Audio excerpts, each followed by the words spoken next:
우리가 사울의 실패의 원인에 대해서 함께 은혜를 나누려고 하는데요. 사무엘상 16장 1절을 다시 한번 보겠습니다. 여호와께서 사무엘에게 이르시되 내가 이미 사울을 버려 이스라엘 왕이 되지 못하게 하였거늘. 하나님께서 사울을 버리신 이유가, 첫 번째 보시면 사무엘상 13장에 사울이 왕이 된 지 1년이 됐을 때입니다. 이때 사울이 군사 3,000명을 소집해가지고 1,000명을 아들 요나단에게 주면서 블레셋 군대의 수비대를 치게 합니다. 이에 분노한 블레셋이 병사들을 모으는데, 성경에 보니까 병거만 3만에 기마병 6천에 보병은 바닷가의 모래알처럼 많은 군사들을 모아가지고 이스라엘을 쳐들어온 것입니다. 이에 깜짝 놀란 이스라엘 군대들과 이 사울이 겁을 먹었어요. 그래서 이스라엘 군대가 이제 도망치기 시작하는 겁니다. 사울이 조급한 마음에 두려운 마음이 들기 시작합니다. 그래서 사무엘 선지자가 기다리라고 한 그 7일, 그거를 끝까지 기다리지 못하고 그만 자신이 스스로 번제를 드리게 됩니다. 문제는 이 번제를 제사장만 드릴 수 있는 것인데, 사울은 자기가 왕이라고 생각해서 그런지 그냥 제사 누구든 드리면 되지, 이렇게 제사를 쉽게 생각했다는 것입니다.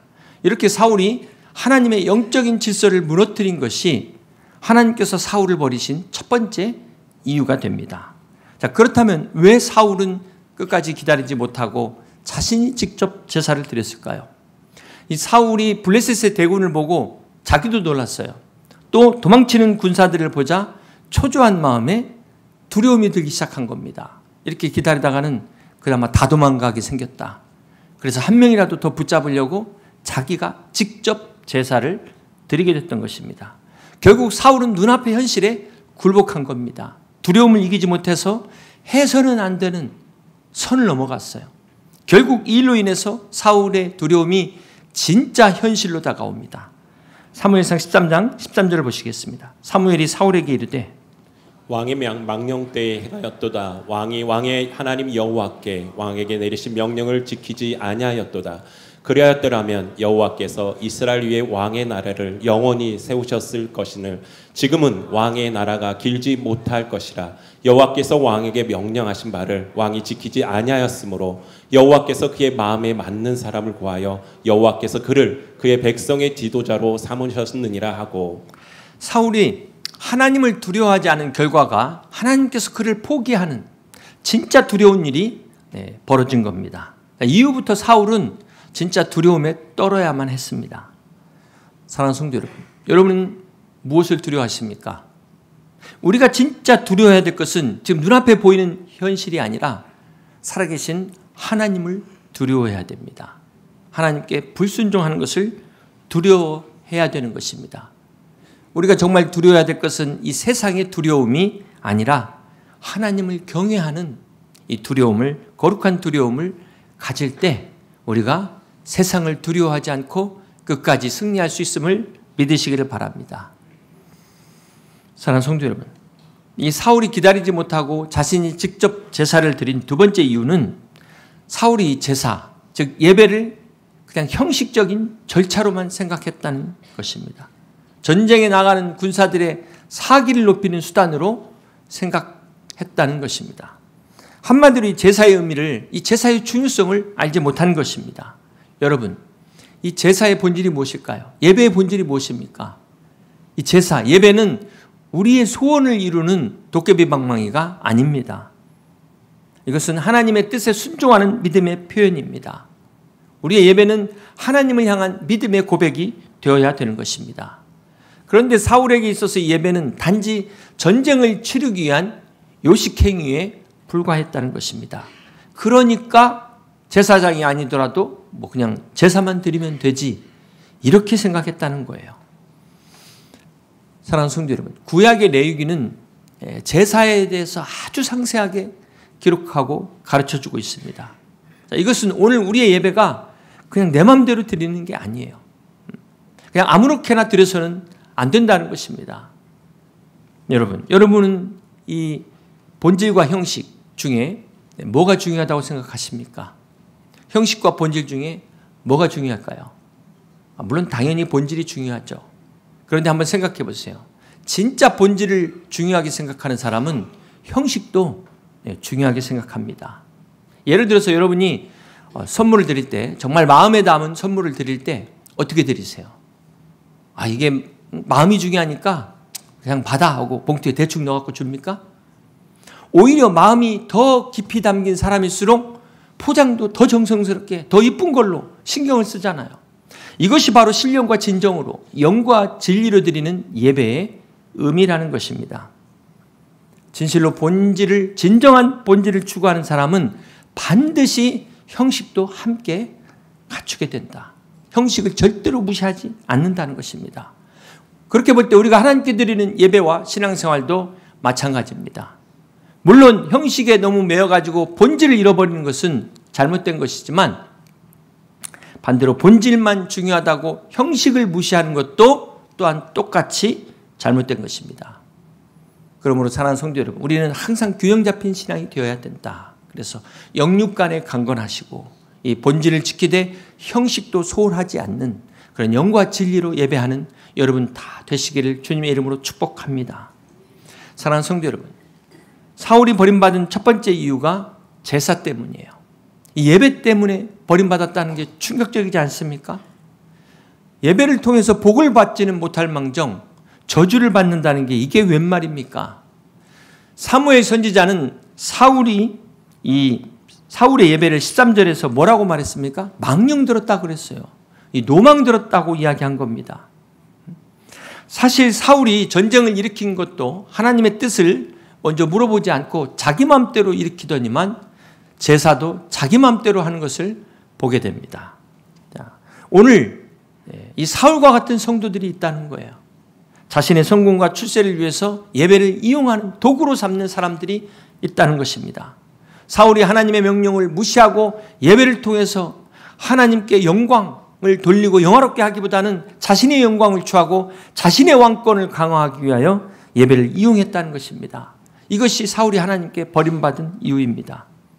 그러므로 여러분, 진정한 예배는 우리의 수단이 될 수가 없습니다. 도구가 되어서는 안 됩니다. 오직 하나님께만 영광 돌리는 그런 복된 귀한 예배 되시기를 주님의 이름으로 축복합니다. 두 번째로 하나님께서 사울을 버리신 이유가 무엇일까요? 사무엘상 15장 22절입니다. 사무엘이 이르되 여호와께서 번제와 다른 제사를 그의 목소리를 청종하는 것을 좋아하심 같이 좋아하시겠나이까. 순종이 제사보다 낫고 듣는 것이 숫 양의 기름보다 나으니 이는 거역하는 것은 점치는 죄와 같고 완고한 것은 사신 우상에게 절하는 죄와 같음이라. 왕이 여호와의 말씀을 버렸으므로 여호와께서도 왕을 버려 왕이 되지 못하게 하셨나이다 하니. 순종이 제사보다 낫다는 이 유명한 말씀이 바로 여기에서 나옵니다. 하나님께서 사울을 버리신 두 번째 이유가 이 사울이 아말렉을 진멸하라는 하나님의 명령을 온전히 따르지 않습니다. 그런데 사울의 입장에서 보니까 나름 이유가 있어요. 사울이 뭐라고 변명을 하냐면 사무엘상 15장 15절을 보시면 사울이 이르되 그것은 무리가 아말렉 사람에게서 끌어온 것인데 백성이 당신의 하나님 여호와께 제사하려 하여 양들과 소들 중에서 가장 좋은 것을 남기며 그의 것은 우리가 진멸하였나이다 하는지라. 사울이 지금 완전히 그 진멸하지 않은 이유가 좋은 것 가지고 하나님 앞에 제사를 드리겠다, 이렇게 나름의 이유가 있어요. 자, 여기 보시면 사울이 버림받은 두 번째 이유도 제사와 관련되어 있는 것을 우리가 알 수가 있습니다. 자, 그런데 중요한 문제는 사울이 순종하는 것 같은데 이것은 온전한 순종이 아니라는 사실입니다. 사울이 겉으로는 정말 예배를 위해서 예배를 드리기 위한 그런 목적 같지만 실상은 뜯어보면 그 자신의 욕심을 채우기 위한 변명이라는 것입니다. 결정적으로 15절에서 사울이 당신의 하나님 여호와께 제사하려 하여 이렇게 이야기하고 있어요. 사울이 나의 하나님이라고 이야기하지 않습니다. 당신의 하나님, 사무엘 선지자 하나님께 예배한다는 거예요. 자, 여기서 사울이 하나님과의 관계가 얼마나 잘못됐는가, 바르지 않다는 것을 우리가 알 수가 있습니다. 결국 이 사울의 예배는 창세기 가인의 예배처럼 하나님과 관계는 뒷전이에요. 우리 이제 제물을 드리는 행위에만 집중하고 있다는 것입니다. 더 심각한 것은 이렇게 자신의 잘못을 이야기하는데도 불구하고 깨닫지 못하고 변명하기에만 급급했다. 진정으로 회개하지 않았다는 것입니다. 사랑하는 성도 여러분, 하나님께서 사울을 버리신 이유가 제사, 예배 때문이라는 게 아주 시사하는 바가 큽니다. 아니 그래도 예배 안 드리는 것보단 낫잖아. 예배 드린 게 지금 어디냐. 뭐 이렇게 생각할지 모르겠지만 우리 하나님은 예배를 구걸하시는 분이 아니에요. 예배는 오직 하나님께 영광을 돌려야만 되는 것입니다. 여러분, 사울이 처음 왕으로 세움받을 때를 한번 생각해 보세요. 사무엘상 9장 21절에 보면 사울이 대답하여 이르되 나는 이스라엘 지파의 가장 작은 지파 베냐민 사람이 아니니까 또 나의 가족은 베냐민 지파 모든 가족 중에 가장 미약하지 아니하이나이까 당신이 어찌하여 내가 이같이 말씀하시니까 하니.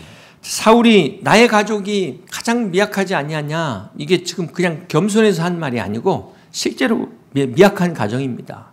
사울의 아버지 기스는 원래 이스라엘 지파가 아니었어요. 유대인이 아닙니다. 역대상 8장 29절에 보면은 기브온의 조상 여이엘은 기브온에 거주하였으니 그 아내의 이름은 마가며 33절입니다. 넬은 기스를 낳고 기스는 사울을 낳고 사울은 요나단과 말기수아와 아비나답과 에스바를 낳았으며. 여기서 사울의 아버지 기스는 이스라엘 족속이 아닌 가나안의 기브온 족속이었다. 그래서 이스라엘 12지파의 피 한 방울도 섞이지 않은 이방인이었습니다. 자, 그런데 어떻게 베냐민 지파가 될 수 있었을까? 사사기 19장에 보시면 이 베냐민 지파와 이스라엘 나머지 지파들이 전쟁을 치르게 될 때 베냐민 지파가 완전히 대가 끊기게 됐습니다. 자, 이때 베냐민 지파를 보존하기 위해서 기브온 족속이 베냐민 지파로 들어오게 됩니다. 그래서 이때 사울의 집이 베냐민 지파로 들어오게 된 거예요. 그러니까 가장 약한 집안이다. 팩트를 얘기하고 있어요. 게다가 이스라엘 12지파 중에 이 베냐민은 제일 막내로 가장 약한 지파입니다. 그 중에 또 가장 약한 집안. 이것을 말하고 있어요. 그 가운데서 하나님께서 사울을 왕으로 세우신 거예요. 사무엘상 10장 11절 봅니다. 전에 사울을 알던 모든 사람들이 사울이 선지자들과 함께 예언함을 보고 서로 이르되 기스의 아들에게 무슨 일이 일어났느냐 사울도 선지자들 중에 있느냐 하고 그곳에 어떤 사람은 말하여 이르되 그들의 아버지가 누구냐 한지라 그러므로 속담이 되어 이르되 사울도 선지자들 중에 있느냐 하더라. 네 아버지가 누구냐? 네 아버지 뭐 하시냐? 응? 사울도 선지자 중에 있냐? 이거 어디서 듣도 보도 못한 사람이 나타나가지고 너 뭐냐 이거예요? 너 누구냐 이거예요? 응? 그래서 이게 비꼬는 말로 이 말이 속담이 될 정도였다. 응? 한마디로 듣보잡을 하나님께서 이스라엘 최초의 왕으로 세우신 거예요. 유다 지파 제끼고 요셉 지파 제끼고 베냐민 지파에서 듣보잡인 사울을 왕으로 세웠는데 이 은혜를 잊어버리고 교만해진 것입니다. 사울이 버림받은 정확한 이유는 사무엘상 15장 23절 중반부에 나와요. 왕이 여호와의 말씀을 버렸으므로 여호와께서도 왕을 버려 왕이 되지 못하게 하셨나이다. 하나님이 사울을 버리신 게 아니라 사울이 먼저 하나님을 버렸다. 이것 때문에 하나님께 버림을 받았다는 것입니다. 이 말씀이 또 나와요. 사무엘상 15장 26절에 나옵니다. 사무엘이 사울에게 이르되 나는 왕과 함께 돌아가지 아니하리니 이는 왕이 여호와의 말씀을 버렸으므로 여호와께서 왕을 버려 이스라엘 왕이 되지 못하게 하셨음이니이다.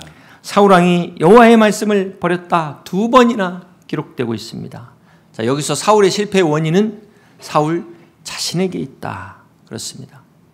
다윗의 고민은 하나님께로부터 버림받는 것. 이것이 다윗의 고민이었다면 사울의 고민은 사람에게 버림받는 것. 이걸 두려워했어요. 한마디로 사울은 겉으로만 형식적으로만 그럴싸한 명목상 신앙을 가진 것입니다. 이런 사울과 같은 신앙을 요즘 말로 말하면 무늬만 크리스찬이다. 짝퉁 크리스찬이라고 이야기합니다. 사랑하는 성도 여러분, 혹 이 가운데 혹이라도 단 한 명이라도 무늬만 어떤 짝퉁 크리스찬이 있다 할지라도 오늘 이 시간 예외의 부흥을 통해서 여러분의 심령이 변화되는 은혜가 임하시기를 주님의 이름으로 축복합니다. 세 번째 사울의 실패의 원인은 사무엘상 28장 7절입니다. 사울이 그의 신하들에게 이르되 나를 위하여 신접한 여인을 찾으라. 내가 그리로 가서 그에게 물으리라 하니 그의 신하들이 그에게 이르되 보소서 엔돌에 신접한 여인이 있나이다. 사울이 다른 옷을 입어 변장하고 두 사람과 함께 갈새 그들이 밤에 그 여인에게 이르러서는 사울이 이르되 청하노니 나를 위하여 신접한 술법으로 내가 내게 말하는 사람을 불러 올리라 하니. 사무엘상 28장을 보면 사울이 블레셋과의 전쟁을 앞두고 하나님께 기도했지만 응답이 없습니다. 그러자 어떻게 했습니까? 자신이 쫓아냈던 신접한 무당을 찾아간 겁니다. 자, 이거야말로 돌이킬 수 없는 선을 넘어버린 겁니다. 여러분이 기도해도 응답이 없으면 어떻게 하시겠어요? 그러면 회개하고 기다리는 것도 응답이거든요.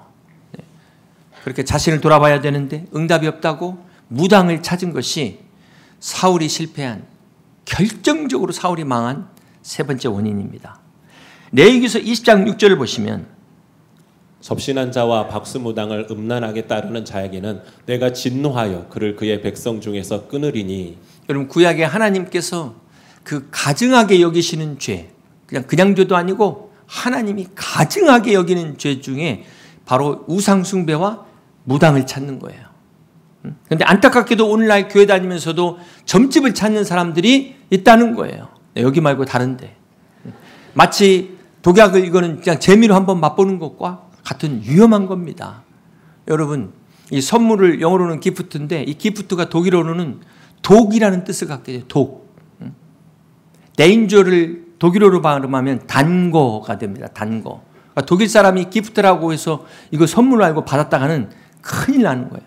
독일 사람이 단 거라고 하는데 줘서 먹었다가는 가는 겁니다. 역대상 10장 14절 보시겠습니다. 여호와께 묻지 아니하였으므로 여호와께서 그를 죽이시고 그 나라를 이새의 아들 다윗에게 넘겨주셨더라. 사울의 결정적 패망의 원인은 무당을 찾은 겁니다. 그래서 여러분 절대로 재미로라도 전 보시면 안 됩니다. 그런데 찾아다니는 사람은 상종하지도 말아야 돼요. 사랑하는 성도 여러분, 우리가 정말 어렵고 힘들 때 우리는 누구를 찾아야 됩니까? 누구를 의지해야 됩니까? 도울림 없는 방백들 찾지 마시고 사람을 찾으면 결국 실망하고 배신이 돌아올 수밖에 없지만 이사야서 55장 6절을 말씀합니다. 너희는 여호와를 만날 만한 때에 찾으라. 가까이 계실 때 그를 부르라. 그렇습니다. 예배의 본질은 하나님을 찾는 것입니다. 예배의 본질은 하나님께 가까이 나아가는 것입니다. 지금도 살아계셔서 오직 우리의 미래를 인도하시고 우리의 미래를 밝히 아시는 분은 살아계신 하나님 한 분뿐인 것을 믿으시기를 바랍니다. 그러므로 사랑하는 모든 성도들은 주 안에서 내일은 주님께 맡기고 믿음으로 오늘을 승리하는 저와 여러분 다 되시기를 주님의 이름으로 축복합니다. 사랑하는 성도 여러분, 오늘 사울왕이 버림받은 세 가지 이유의 공통점은 다 제사와 관련이 있다. 예배와 연관이 있다는 것입니다. 그렇게 볼 때 오늘 우리의 예배는 과연 어떠한가? 우리의 예배를 돌아봐야 돼요. 올해 표어가 뭐죠? 예배의 부흥으로 변화되는 교회입니다. 오늘 우리의 예배가 이 사울이 세 가지를 실패했잖아요. 첫 번째, 우리는 어떤 교훈을 얻어야 됩니까? 오직 하나님께만 영광 돌리는 예배가 되시기를 축복합니다. 사울의 실패를 통해서 우리가 두 번째, 우리의 예배는 오직 말씀대로 순종하는 예배가 되시기를 주님의 이름으로 축복합니다. 사울의 실패를 통해서 우리가 잊지 말아야 될 마지막 세 번째 교훈, 우리의 예배를 통해서 오직 하나님만 찾는, 하나님만 의지하는 예배 되시기를 주님의 이름으로 축복합니다. 그렇습니다. 오늘 우리가 사울을 통해서 또 깨달아야 될 교훈은 하나님께서 사울에게 세 번의 기회를 주셨어요. 그런데 이 세 번의 기회를 다 놓쳤습니다. 다윗이 사울왕 이후에 2대 왕으로 사무엘 선지자가 기름을 붓습니다. 그리고 다윗이 왕이 될 때까지 15년에서 20년의 시간이 걸립니다. 그러니까 사울이 마지막 죽을 때 이 블레셋과의 길보아 전투에서 스스로 자결해요. 그때까지 사울은 왕의 자리에 있었어요. 무슨 말입니까? 세 번의 기회 이후에도 여전히 하나님께서 사울에게 회개할 기회를 주었다는 거예요. 그런데 이 사울은 끝까지 죽는 순간까지도 회개하지를 않았다는 사실입니다. 여러분, 사울이 사무엘 선지자의 경고를 받고도 자신은 여전히 왕의 자리에 있었어요. 어쩌면 그것 때문에 깨닫지 못했을 수도 있었다.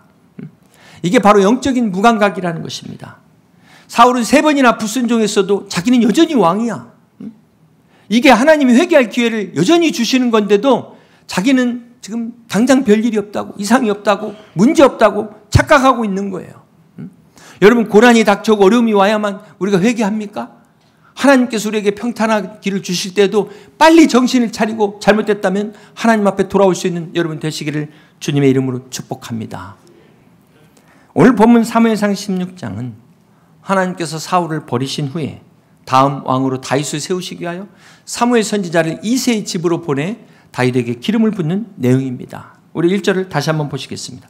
여호와께서 사무엘에게 이르시되 내가 이미 사울을 버려 이스라엘 왕이 되지 못하게 하였거늘 내가 그를 위하여 언제까지 슬퍼하겠느냐. 언제까지 슬퍼하겠느냐.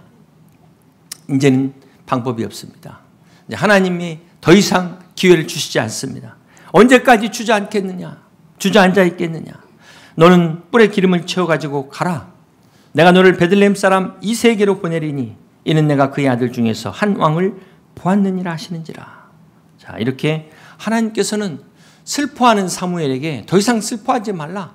그리고 새로운 비전을 주십니다. 나의 사랑, 나의 어여쁜 자야. 일어나 함께 가자. 비전을 보여주십니다. 사랑하는 성도 여러분, 혹 이 시간 슬픔 가운데 주저앉은 분 계십니까? 네. 낙심하고 있는 분 계십니까? 주님 안에서 새로운 비전을 주시는 주님과 함께 일어나시기를 주님의 이름으로 축복합니다. 주님과 함께 독수리 날개치며 올라감 같은 믿음의 성도들 되시기를 주님의 이름으로 축원합니다. 사랑하는 성도 여러분, 하나님의 명령을 따라 사무엘 선지자가 다윗에게 기름 붓기 위하여 베들레헴 이새의 집으로 갑니다. 이 베들레헴이 또 가장 작은 마을이에요. 가장 작은 마을. 처음에 이새의 첫째 아들 엘리압이 사무엘 앞에 왔을 때 사무엘이 그 외모를 보고 용모를 보고 막 반했다고 그랬어요. 얼마나 듬직한지 흡족해한 것입니다.